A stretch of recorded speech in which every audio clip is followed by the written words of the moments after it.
दिसतोय ना.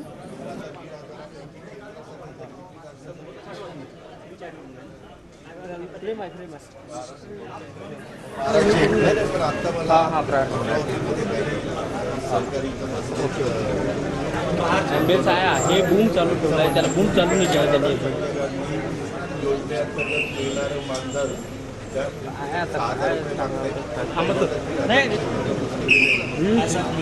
तर अमरावतीत अजित पवार हे होते. अमरावती दौऱ्यावर असताना प्रहारचं या ठिकाणी आंदोलन करण्यात आलं. एवढंच नव्हे तर प्रहारच्या कार्यकर्त्यांकडून अजितदादांना काळे झेंडे देखील दाखवण्यात आले होते आणि त्यानंतर आता अजितदादा या कार्यकर्त्यांशी चर्चा करताना दिसत आहेत.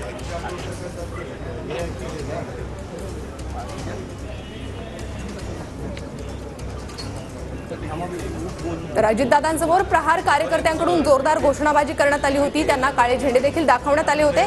आपल्या विविध मागण्यांसाठी या ठिकाणी हे आंदोलन करण्यात आलं.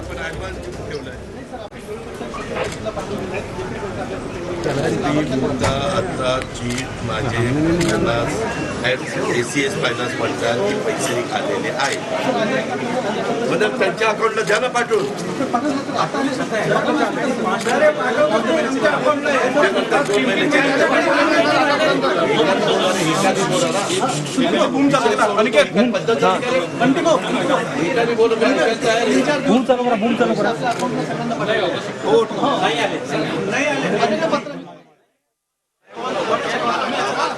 नाही आलं, पाठवलेले असं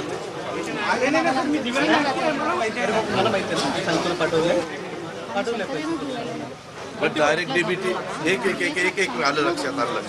मला एक कळत नाही, आम्ही लाडकी बहिणाचे पैसे डायरेक्ट जसं त्यांच्या अकाउंटला पाठवतो, तुमच्याकडे पाठवण्याच्या ऐवजी डायरेक्ट अकाउंटला सुरू झाली सर आपली, पण ती आपली आता ऑक्टोबरपर्यंत होईल. कारण हा पहिला शेवटचा आहे सर आपला याचा म्हणजे अकाउंटला पाठवायचा डीबीटीचा. हा ठीक आहे गुप्ताजी, ठीक आहे साहेब 1/24 नंतर आमचा राज्यामध्ये काय झालंय, आम्ही आता बहुतेक सगळे पैसे लाभार्थ्यांना डीबीटीद्वारे त्यांच्या डायरेक्ट अकाउंटला पाठवायचा. संजय गांधी निराधारचं हा महिना शेवटचा आहे सप्टेंबर, बरोबर ना? ऑक्टोबर पासून आता जातात ते तहसीलदार मार्फत जातात. ऑक्टोबर पासून हे डायरेक्ट तुमचं आधार कार्डशी आम्ही लिंकअप केलेलं आहे अकाउंट, आणि त्या पद्धतीनं तुमच्या अकाउंटला ते पैसे जातील. मी आता राज्याचे ACS फायनान्स यांच्याशी बोललो. मी त्यांना हेही सांगितलं की आपल्याकडनं पैसे जर त्या डिपार्टमेंटला गेलेले आहेत तर त्या डिपार्टमेंट का लवकर सोडत नाही, कारण तुम्ही एक तर निराधार लोक आहेत आणि तुम्हाला तुमचे पैसे वेळेत मिळाले पाहिजे या मताचं मी आहे. मी तर मध्ये असा निर्णय घेतलेला होता, ज्या विभागाचे कडे ही जबाबदारी आहे त्या सेक्रेटरीला पण त्या लोकांचा लाभ मिळाल्याशिवाय त्याचाच पगार काढायचा नाही.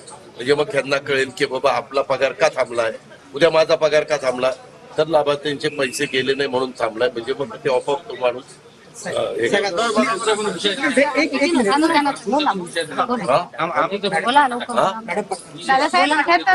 थांबा ना बाबा.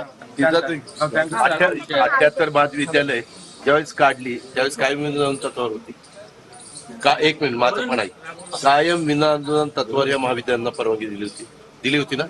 तुम्ही तिथं कामाला लागताना तुम्हाला माहिती होतं हे कायम विना अनुदान तत्वावरची महाविद्यालय आहे, माहिती होतं ना?